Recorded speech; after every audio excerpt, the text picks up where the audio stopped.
Harvey Korman and Vicki Lawrence, and our special guests are Vincent Price and Joan Rivers. Well,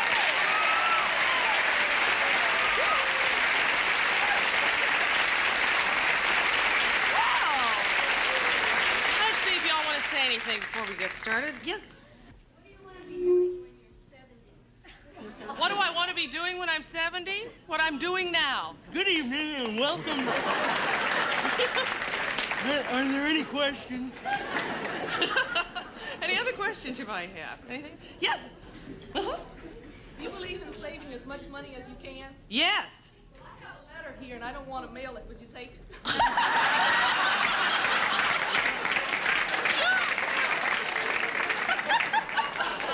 Did you hear what she said?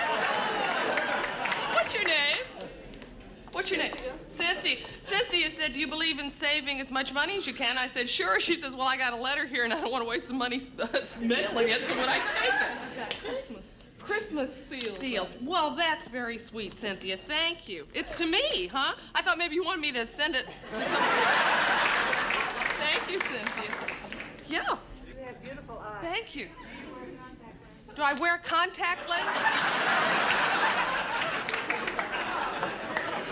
No? Why would you ask that? That's... Well, I thought you had several pairs. You mean to change the color of my eyes? No? No. But you know that's not a bad idea. I could put on different colors to go with the outfits. Bloodshot, you know.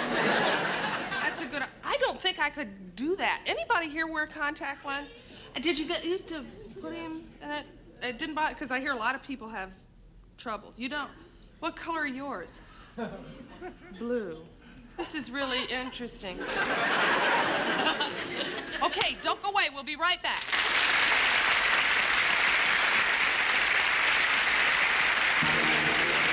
From Television City in Hollywood, it's the Carol Burnett Show.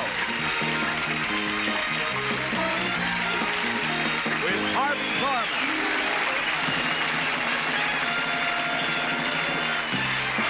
And Vicki Lawrence.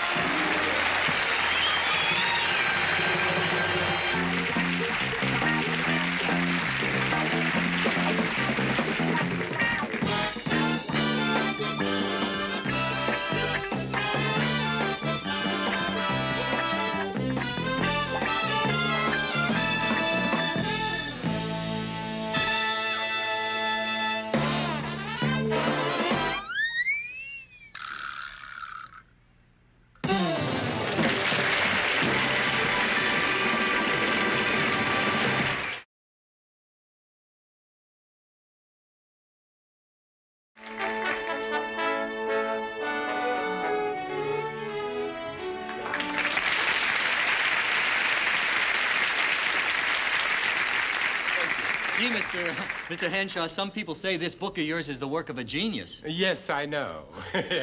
In fact, the Mystery Writers League has chosen me as author of the year. Oh, congratulations. And now, if you'll excuse me, a television crew is coming over to interview me. Thank you so much. Thank you.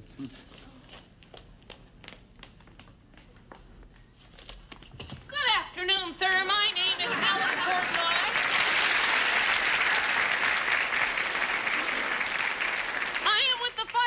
Girls of America, and I am here to ask the question that is on everyone's mind nowadays. What is that question, you may ask? Little girl, if you don't mind... The question is, sir, what is becoming of today's younger generation? And I am sure you are about to volunteer an answer. Yes, I am. The younger generation is swimming in pollution. That's what's happening. But for a small contribution from you, the older generation, you could send a fireside girl to camp. What do you say, sport? Young lady, you have touched me deeply. Here's a dime. A dime. A whole dime. Are you sure you can spare it? Okay, here's a quarter. Oh, big stuff. Will you please go away? Why, yes, sir, but I would like you to sign my own personal copy of your mystery novel, Who? All right, only if you promise to leave. Yes, sir. Fireside girls always obey. Sign my book and I'll go away. there now. It's been nice talking to you. Now, will you please Are just... you sure you wouldn't care to just go contribute a somewhere little? else, will All you? right, but be sure and say hello to your pretty wife who's platinum blonde. Thank you. Hey, my wife isn't a platinum blonde. Come back here. She's not a platinum blonde, you say? That's interesting, because just last night I saw you sitting with this platinum blonde, about 23 years old, in you were sitting with her in your car. Oh, no. Look, you must have made a mistake. No, you see, that wasn't my wife. That was my niece. Your niece? Yes. I was teaching her how to drive. In the back seat? All right, look. Here's a crisp $5 bill. Now, why don't you just forget all about that silly car business? A crisp $10 bill would make me forget quicker. There you are, $10. However, a 20 would dim my memory forever. All right, there you are.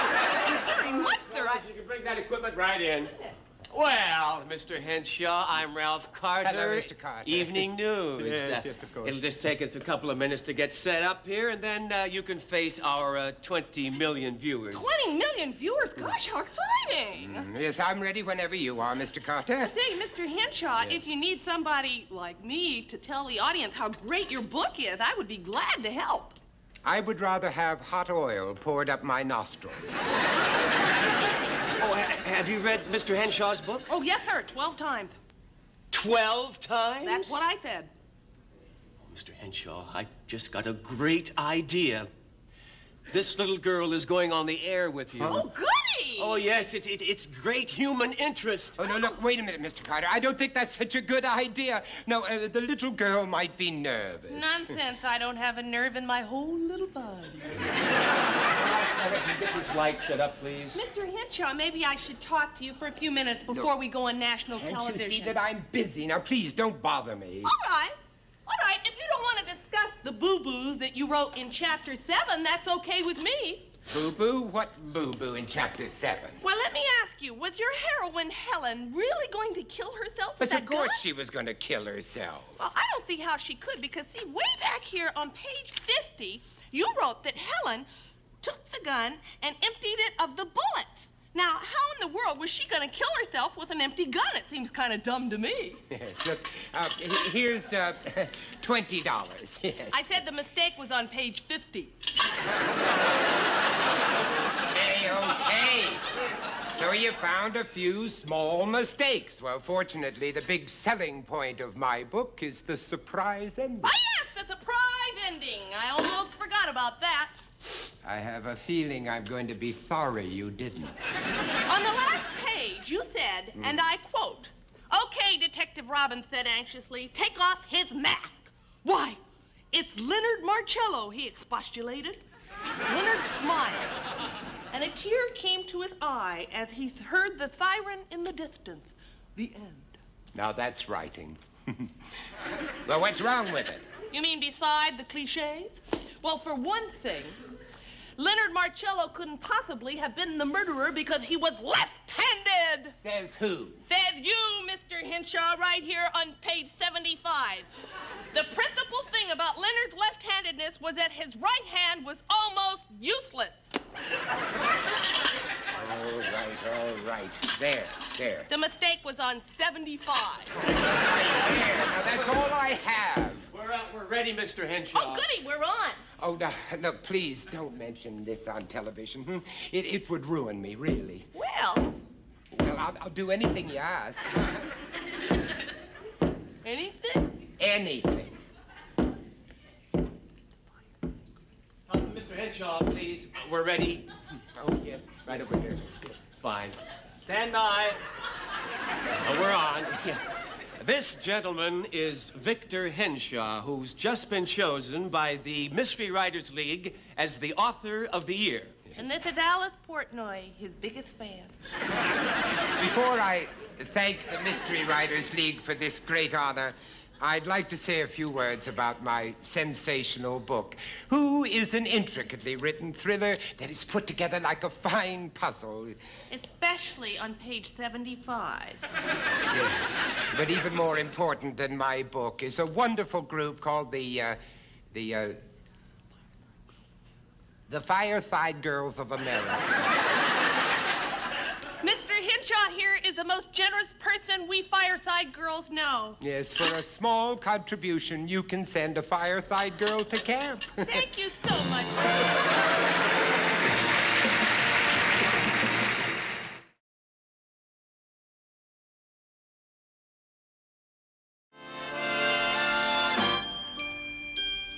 B-R-O-O-K L-Y-N spells Brooklyn. Brooklyn. Brooklyn, Brooklyn, Brooklyn, Brooklyn. All kinds of talented folks were born in Brooklyn. Jackie Gleason. Most folks who sing or tell jokes were born in Brooklyn. Jimmy Durante. Mark Hart and Fifth Abbey Lane. Mae West and Mickey Spillane were born in Brooklyn, borough of Queens. Kings County, USA. Show tunes that everyone hums were born in Brooklyn. George and Ira Gershwin. Those wild and beautiful plums were born in Brooklyn. Kill me up! And all the Dodgers are gone. Those memories that live on were born in Brooklyn, borough of Queens. Kings County, USA.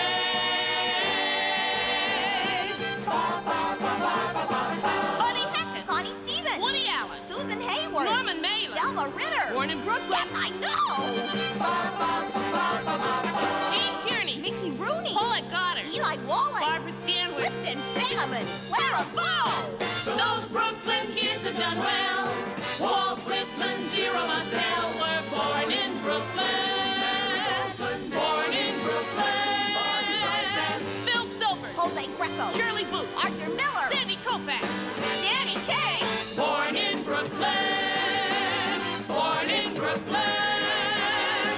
And here tonight, my favorite Brooklynite, Joan Rivers.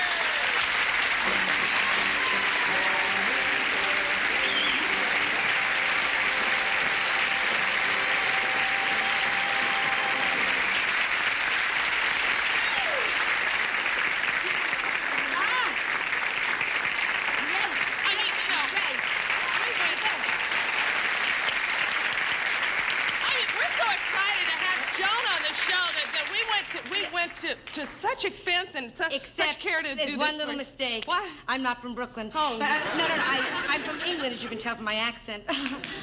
Nothing. Years of money spent for nothing. No, I'm from Brooklyn, but I haven't been back there for a long time. When I left as a little ugly, flat-chested little girl, and here I am, voila, today. An ugly, flat-chested little woman. But, except, may I throw away my monologue for a second? Can I show you something? Because I was talking a little to the audience before. I am not flat-chested tonight. I usually am flat-chested, but I bought a brassiere today that is so... No. Would you mind, Carolyn? Wait. Voila!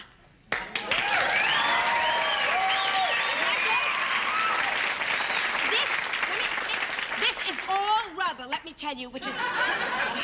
No, which is very good, because if I fall down, bounce right back up. And, it is called, for any of you out there that are flat-chested, and there are many of you... And now let's look at the women. Remember those jokes? But for any of you that are flat-chested out there, this is called the push-up, shove-over bra. It pushes from here everything. They just push. All the skin has just been moved up. My belly button is right here going. And, but it makes me feel great because how many of you know what I'm telling you? But you like to be curvy. You know what I'm telling you? My wedding night was a disaster because I have 0. My husband said, "Let me help you with the buttons," and I said,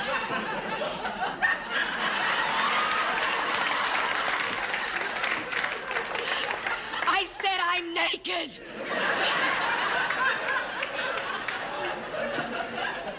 Funny to you, high school kids. No, because you don't know. I was 28 before I got married and desperate. I mean, I was such a dog. To get me down the aisle, they threw a bone. You know what I'm telling you?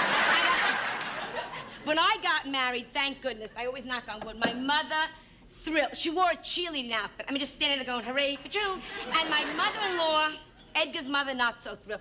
Never said anything, my mother-in-law. Lovely lady. But she wouldn't buy a new dress for the wedding. Does that tell you? Showed up in a half slip and a bra. And, I knew she didn't like me when they wheeled in the wedding cake and she bit the head off the bride.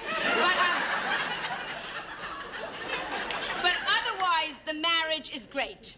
It's not like it was in the beginning, because like you're married, right? How long you married? 20 years. You look very good, 20 years. Oh. Did you fix it? Oh, this is California, grow up. They pull and they snip, you know that. But, no, but things changed. Hasn't it changed after 20 years? What's your name? Artists. In the beginning, wasn't it better? The little nightgown and the games? Remember? Oh, you remember? Yes. Catch me. Remember those? I'm married 9 years. We still play catch me, but we walk. You know, it's catch me. Can I catch you tomorrow? Sure. Tomorrow's even better. I'll know in advance. I'll take a bath. What the heck? No, because I'm letting myself go a little bit. You know why? Because I'm a first wife. First wives let themselves... Are you first wife or second wife, Artist? First. No. First wives, we were never told what counts. We were never told that men care about looks. We were told men care that you keep the house clean, which is junk. Am I right? Housework is stupid. You make the bed, you do the dishes. 6 months later, you got to start all over again. It's stupid. Second wives don't carry on. They don't dust. Once a month, they go, I mean, it's a whole other... A second wife, the husband wants a hot meal. She puts a little Ben Gay on the sandwich. I mean, yes!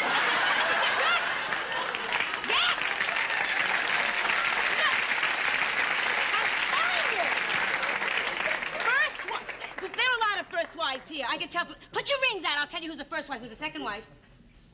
First wife? Yes, first wife. No. Second wife? Right. Then you must be on welfare. Second... You animal, where's the ring? No, because you know why? First wives, we don't ask. First wives, we were brought up to be polite. You get a lousy ring, you say thank you. Remember that? Thank you for the crummy ring. Thank you for the cloth coat. That's a first wife. Second wife, what's this? What is it, a joke? What does it tell the weather? Are you nuts? What is this? And the men like them better. Look at the second wife over here, right? Look at this, the blondie here, cutesy cute. This is what they like. This is what they like. Shallow. This is what they like. Good looking and shallow. Because you know why? Because first wives were too good. We worry the hair grows gray. Husband has a heart condition, we're upset. We pawn our rings to buy him a pacemaker. Anything, right? Second wife, the husband's got a heart condition. She's walking behind him going, boom! That's the difference. Yes! That's why second time they look for looks. Look at what's sitting here. Adorable with no bra. This is what they like. This is what they like! I'm sorry, Carol, I can't help it. This is a lecture. Because you know what? See, men... Listen, you high school kids out there, some of you. Men look for looks. Remember that. Don't waste your time learning to read a book. Now, a friend of mine just remarried a girl, gave her a big ring, and she is stupid. She's walking, but, you know, she's walking around saying, God made me an animal. All I do is sleep and make love, and the men, blah. I said to my husband, big deal, I do the same thing. He said, but she doesn't do it at the same time.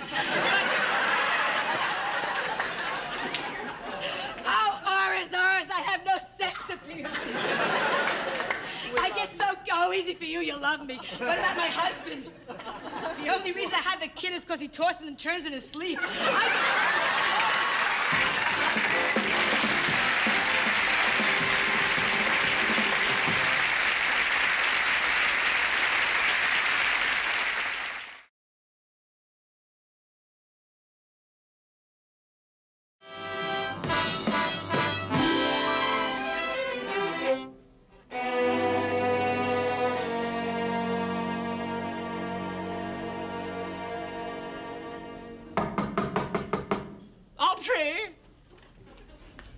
Alfred, aren't you ready yet? It's almost curtain time. Patience, my pet. I'm just putting the finishing touches to an already perfect face. Well, how do I look? Oh, about as well as make-believe would allow. Come along, darling. We don't want to be late for our last performance. Yes? Why? Well, if it isn't our little underlings. I believe the word is understudies. Whatever. We're very sorry that the two of you never got a chance to set foot on the stage during the run of our play, but that's showbiz. Yes. And since tonight is closing, I guess you're just out of luck. Pity. Well, it was very nice meeting you, Marcia Hanson. Oh, yes, Marcia Hanson. It's a lovely name. Too bad you'll probably never see it up in lights. Come along, darling. We don't want to keep our fans waiting. Ta-ta. Well, now what do you think of my idea? I'm only sorry you didn't think of it sooner.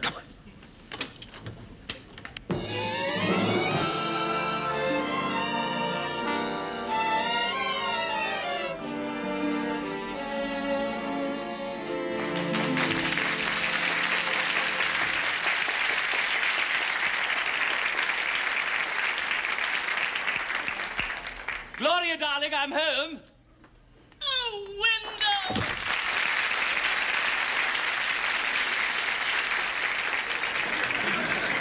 Wendell, this is such a lovely idea of yours. A second honeymoon for us in Florence. Yes, and I was able to get reservations in that quaint little hotel where we spent our first honeymoon. You were? I'm so happy. But, Angel, we must hurry. Our plane leaves within the hour. Oh, yes, don't worry. I've packed our bags. They're in the bedroom. Why don't you fetch them while I pour the champagne? What a wonderful idea. I shall count the moments. And I shall count the seconds. I caught it.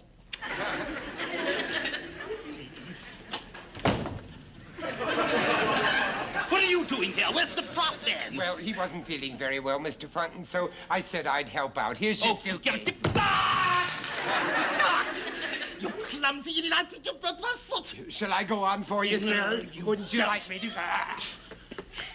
Yes? Oh, that's my cue. Get out of the way. Coming, darling.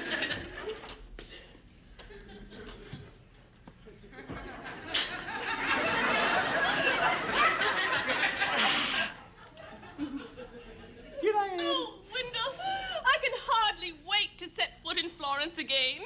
I can hardly wait to set my foot, too. Oh, darling, do you remember how romantic you were on our first honeymoon? Yes. When you carried me over the threshold, I leapt into your Gloria, arms.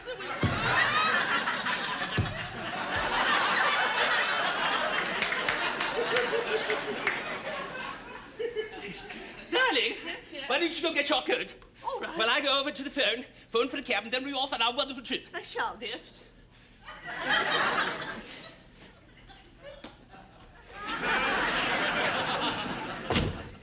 What are you doing here? Where is my wardrobe, mistress? She had to run an errand for the prop man, so I'm just helping. Now then, give me my... Ow!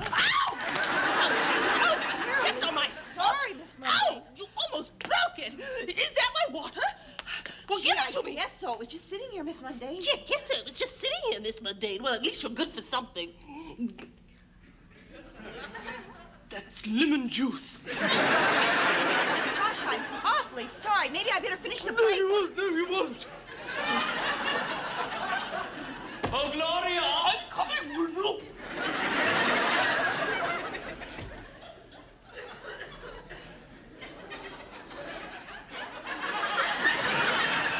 Oh, darling, I love you so much.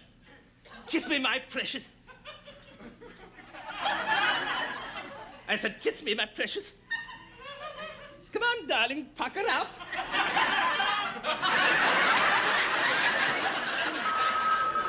I'll get it.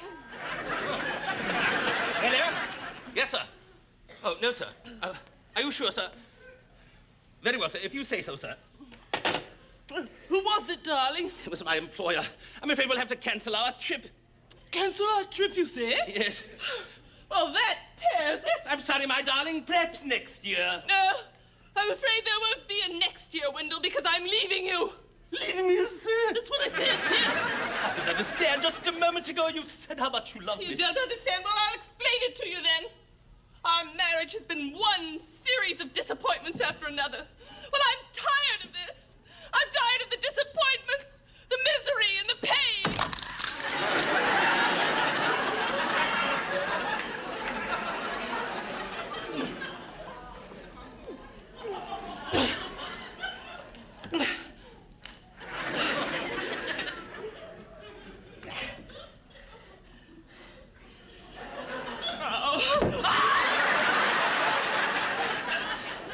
So therefore, Wendell, I guess this is goodbye.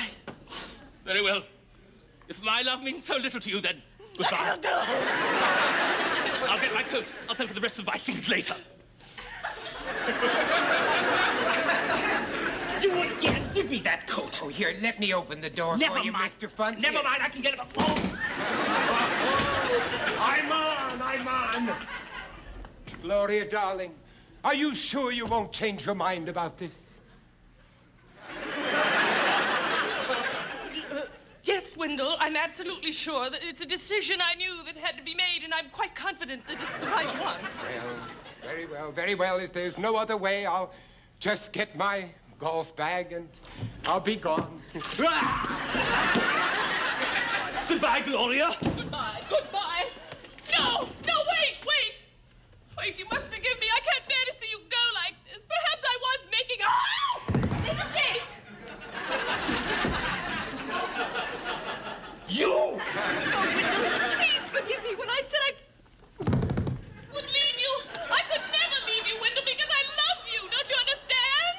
Rush into my arms, darling. Yes, my darling. I'm yours. I'm so... Oh, darling, Gloria, what utter fools we've been. I remember the very first day we met. You literally knocked me off my feet. And I know now, darling, that we'll never be apart again. Oh, I'm so happy. I'm so very happy. I knew that I could never live without you because you're the only one. Ow! Ow!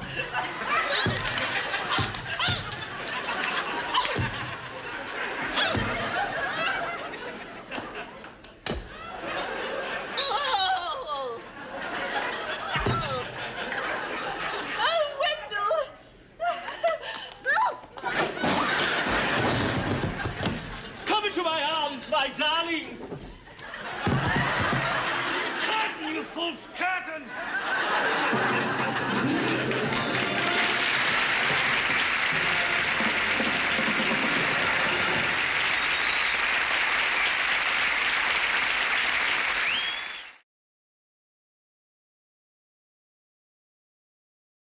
This year's television season has introduced many new shows, and tonight we'd like to pay tribute to some of our favorites.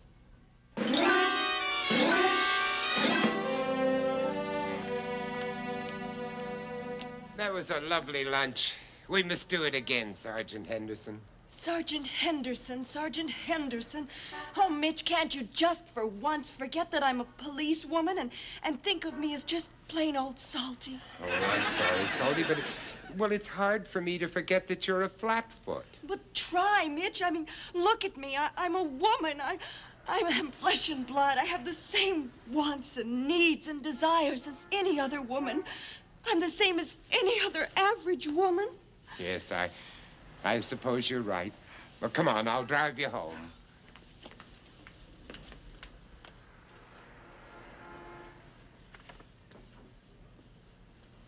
Oh, Mitch, I had to.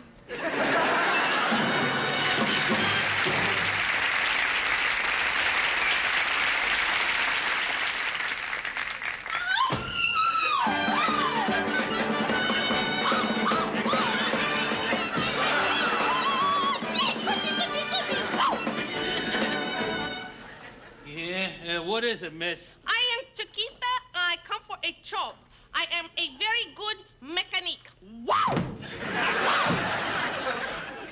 You're a mechanic? Oh, see, I do the great body work. I can rotate the tires. I can get the motor started.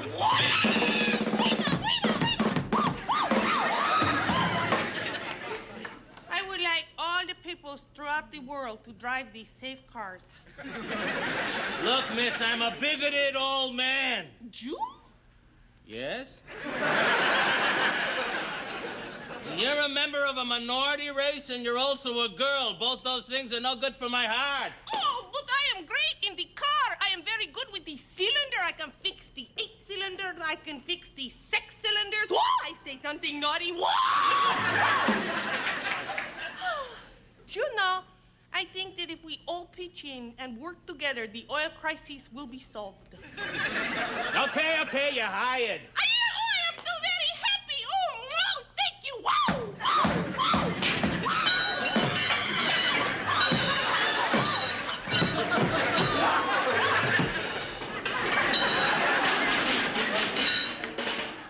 It's my heart. Quick, give me my pills and a glass of water over there. It's not my job, man.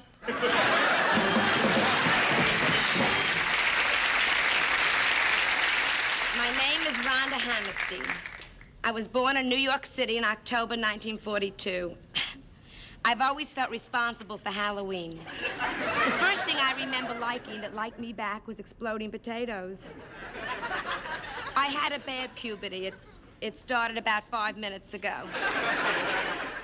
I'm a junior high school graduate, and after junior high school, I took a correspondence course where I studied meat cutting by mail. I flunked brisket. At the age of 24, I moved out of the house, and my mother still refers to it as the time I moved out of the house. I eventually ran to Minneapolis, which is in a different time zone, and I figured I'd look younger there. Well, I'm back in New York now. New York, this is your last chance.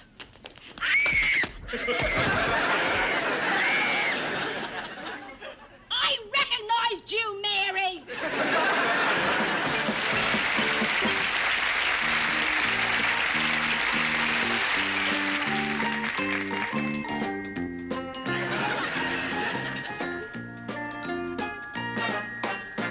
I've been away from home too long, and I'm hearing rumors that you done me wrong. My phone bills cost a fortune, so I'm coming back to you. And if you want my loving, here's all you gotta do. All you gotta do.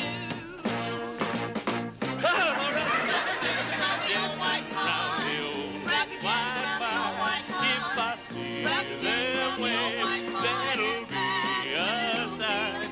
If you don't wrap those jammies round the old white pine, I'll jump off a plane, blow out my brain, swallow a ball of twine. If I don't see those big pajamas round the old white pine. Oh yeah. Oh yeah. Oh yeah. Now the whole downtown is screaming, chills are running down my spine. I see those torn pajamas round that old bloody white pine. Thank you. I love you. I love you.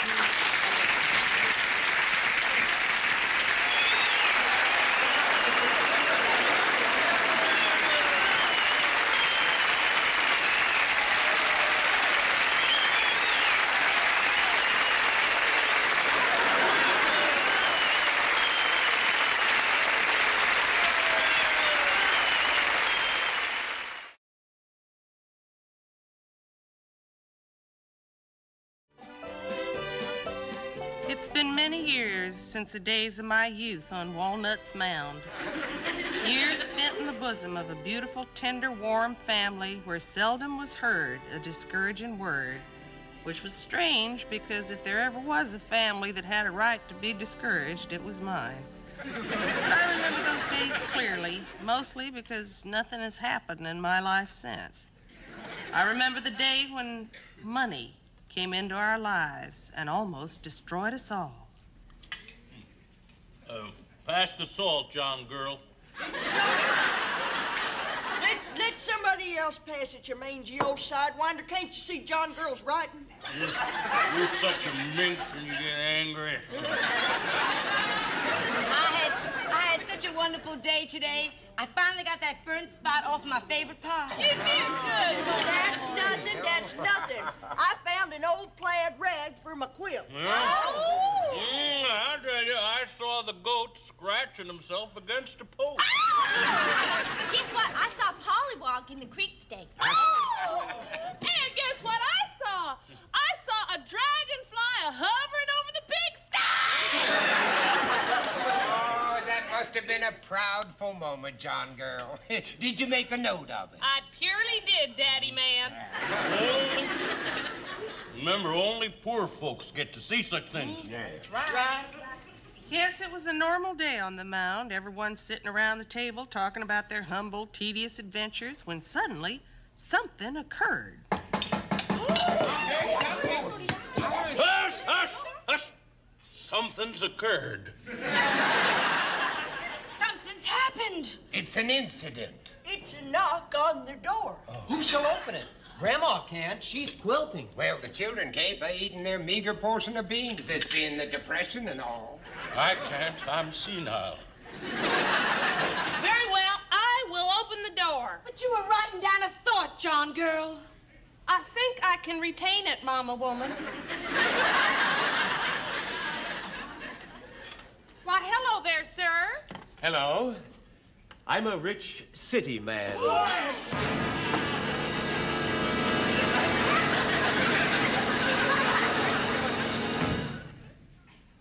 Well, I'm John Girl Walnut. John Girl? Isn't there some sex confusion here? That's a big city word, mister. We don't talk like that around here. I wanted my eldest to be a boy. That's perfectly understandable, isn't it, in a decent American family? And don't you get the idea that I'm a sissy just because I wear glasses and write. Sir, I wish to build a big amusement park here on the mound, and I'm willing to pay you $1 million for it. $1 million in money? What's money, Mama? Oh, heaven have mercy. I never thought my children would live to hear such things. We don't go for money around here, mister. Just think, people, what $1 million could do for you. Daddy, is $1 million a lot? Hush, dear. Did you hear that? I never seen your mother so angry. Children, my instinct is to boot this depraved ogre out on his effete backside. But us being a democratic American family and all that, I guess we'd better discuss it. Family? Right, Pa. For $1 million, I could, well, with that, I could buy new overalls for all of you.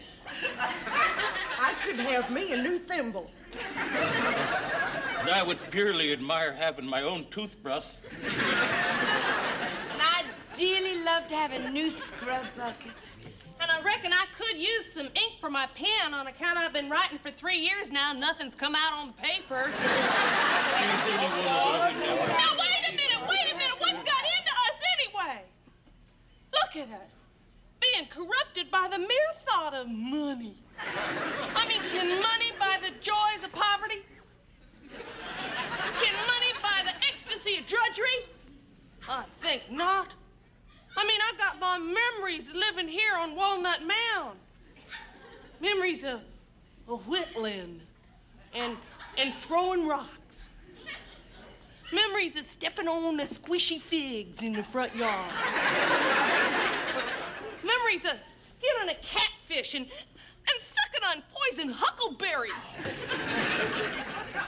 Memories light the corners of my mind. Misty watercolored memories of the way I was. Get to the point, John Girl. My point is, Daddy Man, what kind of memories do we want our brothers and sisters to have? Memories of servants and swimming pools and separate handkerchiefs? Well, I think not. Oh, thank you, John Girl. That did it. Out, out, out, you city pervert. Thank you, John Girl, for waking me up. You're welcome, Daddy Man. You said some mighty pretty words there, John Girl. Exactly what did I say? Well, you were talking about skinny dipping without any clothes on. You Will remember? everybody speak a little slower, please? Now, one at a time. I'm first on the grandfather. Good night, Mama Woman. Good night, John Girl. Night, Daddy Man. Night, John Girl. Night, Jeremiah Girl. Good night, John Girl. Night, Jasper Girl. Good night, John Girl. Good night, Eudora Boy. Good night, John Girl. Good night, Clorinda Boy. Good night, John Girl. Good night, Grandma Lady. Good night, John Girl. Good night, Joe Lynch. I spent most of my life in poverty after that, till I sold this series. And as I have matured and aged and withered, I have often thought back to that day and said to myself, John Girl, what a bunch of dummies we were.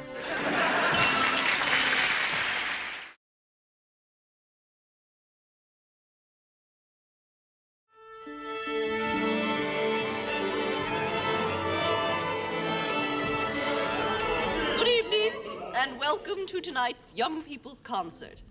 How many of us are familiar with Peter and the Wolf? Oh. Peter and the Wolf is a concert piece designed to introduce the instruments of the orchestra to children's tiny minds. And it tells a story so that the children's tiny attention will not wander. We've been terribly concerned that no such work exists to introduce the various voices to the kiddies.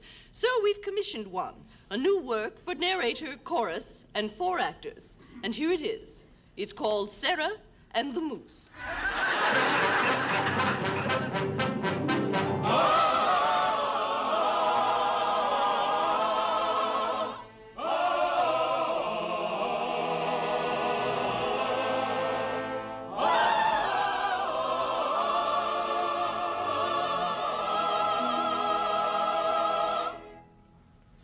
What you have just heard is called a chorus. A chorus is made up of basses who make the sound way down low in their chests, like this.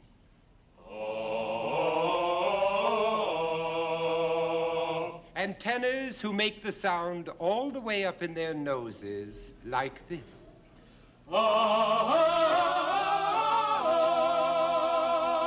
And altos who make the sound in their sinus cavities, like this.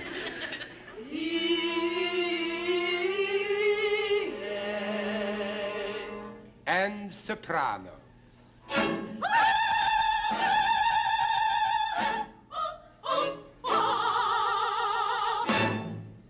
No one really knows where that sound comes from. Now, in our story, the basses will sing the theme of the moose, which sounds like this.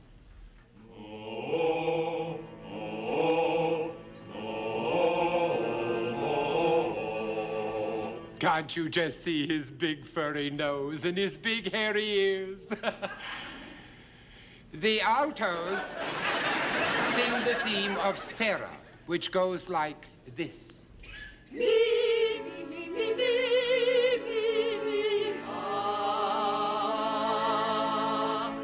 The tenors sing the theme of the forest ranger, which goes like this.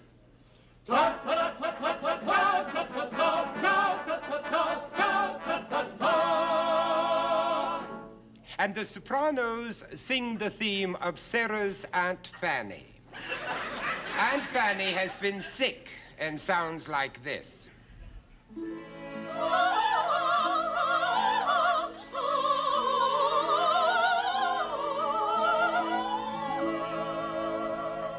Doesn't that remind you of one of your sick aunts? Now, if you can remember those themes, we can start our story. One morning, Sarah woke up all trembly and excited because it was Saturday and there was no school. And besides, it was her birthday.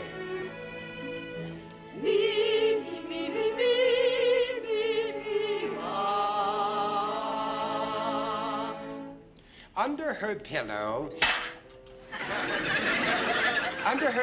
there was the present she had wished for, a moose call. And off she ran to show it to her friend, the forest ranger.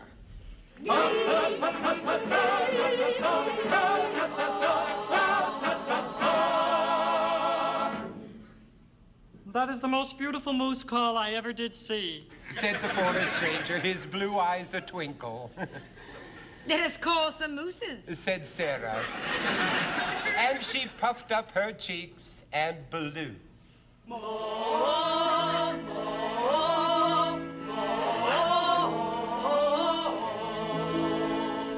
But no moose answered. Let me try it, said the forest ranger, his blue eyes a-dancing, and he puffed up his cheeks and blew.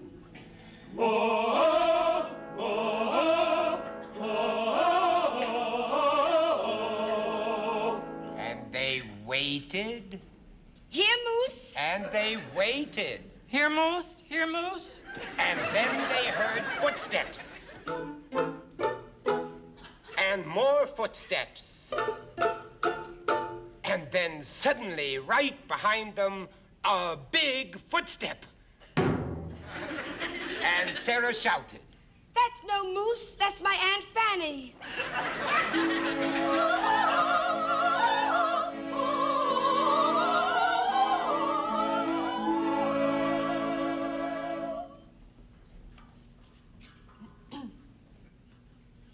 That is no way to call a moose.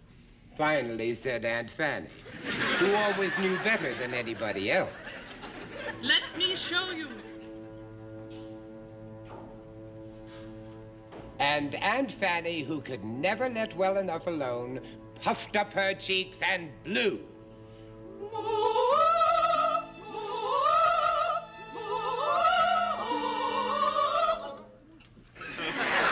Oh, goodness, Aunt Fanny has swallowed the moose call.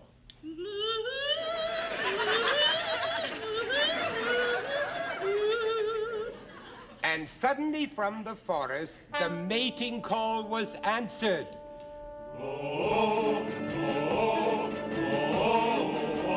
And thundering out of the forest came a real live moose.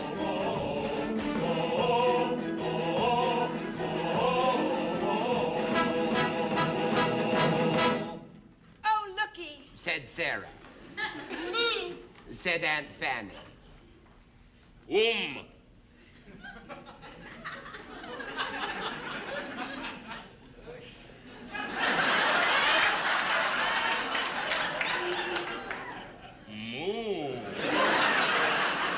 Responded the moose. Run, said the ranger, his blue eyes agog. And so they ran.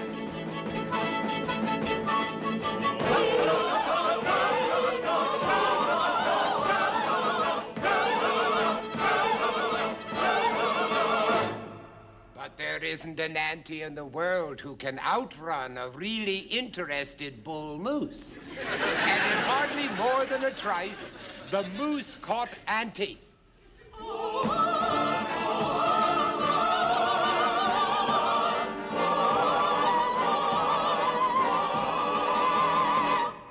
After dating for a while, they found a really meaningful relationship and had the wildest wedding the Elks Club has ever seen. Today in the forest, you can find the four of them, the forest ranger, Sarah, a quite contented moose, and his wife, the former Aunt Fanny.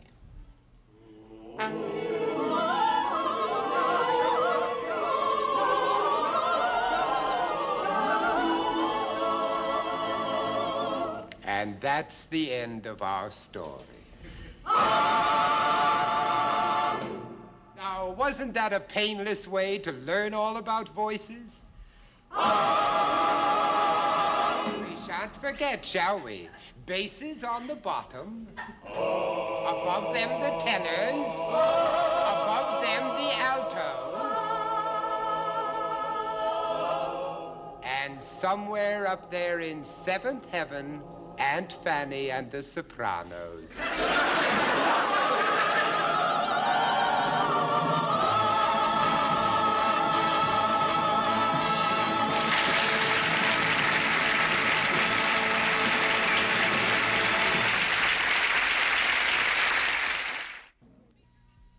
Be sure and be with us next week. Tim Conway will be with us. And remember, if we don't do something about pollution today, tomorrow may be too late. I'm so glad we had this time together, just to have a laugh or sing a song. Seems we just get started, and before you know it, comes the time we have to say so long. Good night. Thank you.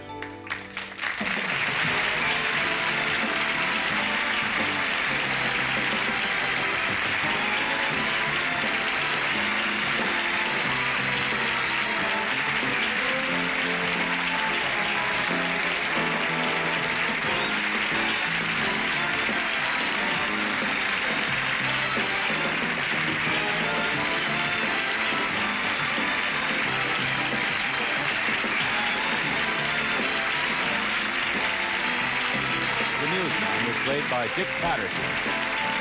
The preceding program was recorded before a live audience.